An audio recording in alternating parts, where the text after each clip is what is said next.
Comme promis les âmes de lumière, aujourd'hui on parlera de l'amour de soi.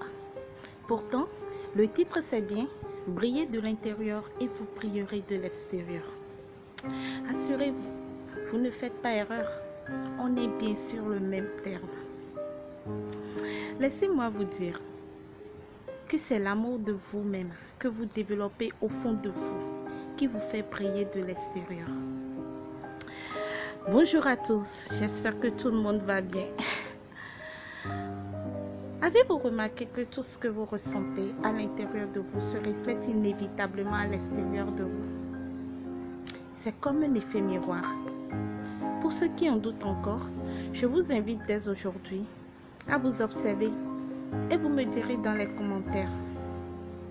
Quand vous êtes en colère ou anxieux ou lorsque vous ressentez quelque chose de malsain, de pas net, ça transparaît à l'extérieur de vous et sur votre visage pour ainsi dire, mais également sur vos comportements. Cela ne vous rend pas particulièrement beau, vous en conviendrez.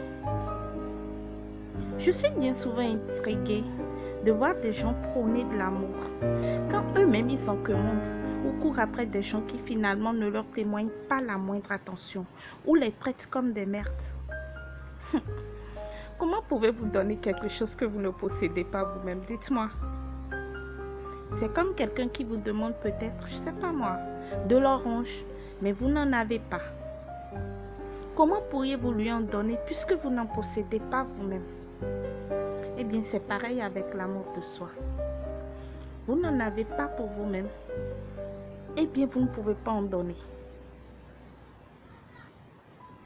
J'en rencontre aussi qui, soi-disant, sont très amoureux de quelqu'un, mais le plus souvent, la personne ne leur accorde pas de l'importance.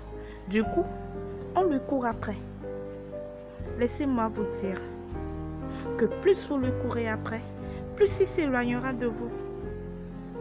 Parce que vous lui donnez trop d'importance. Vous lui donnez du pouvoir sur vous. Vous vous rendez acquise. Quand vous avez déjà trop donné, faites une pause pour en recevoir aussi. C'est ça ce que j'appelle l'équilibre. Si vous ne recevez rien en retour, rebroussez chemin, car cette personne ne vous aime pas. Aimez-vous suffisamment pour pouvoir dire non à une certaine forme de déséquilibre qui ne vous amènera à la fin que souffrance et désespoir. Qui d'entre nous ici souhaite souffrir? Personne, je pense. Si on ne veut pas souffrir, c'est parce qu'a priori, on s'aime. Mais quand viennent les situations où il faut l'expérimenter, on ne l'assume pas. L'amour de soi n'est vraiment pas chose facile.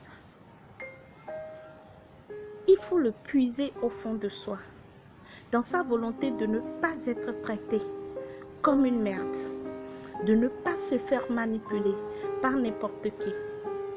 Il faut le cultiver au jour le jour, car c'est de l'amour que nous avons pour nous-mêmes que dépend notre bonheur en réalité. On a l'impression souvent que notre bonheur dépend des autres, mais c'est faux. Il ne dépend que de nous.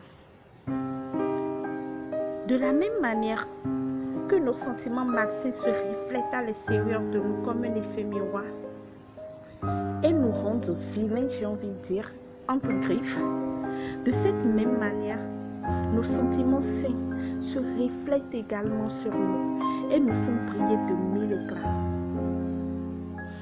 Quand vous ressentez des choses bien et belles à l'intérieur de vous, elles se reflètent tout naturellement à l'extérieur de vous et vous fédérez autour de vous.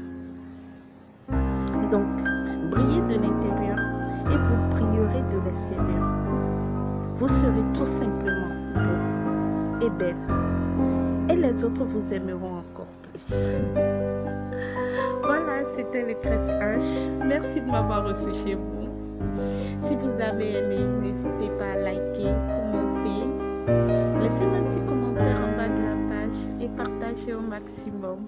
Abonnez-vous si le cœur vous en dit. Bye!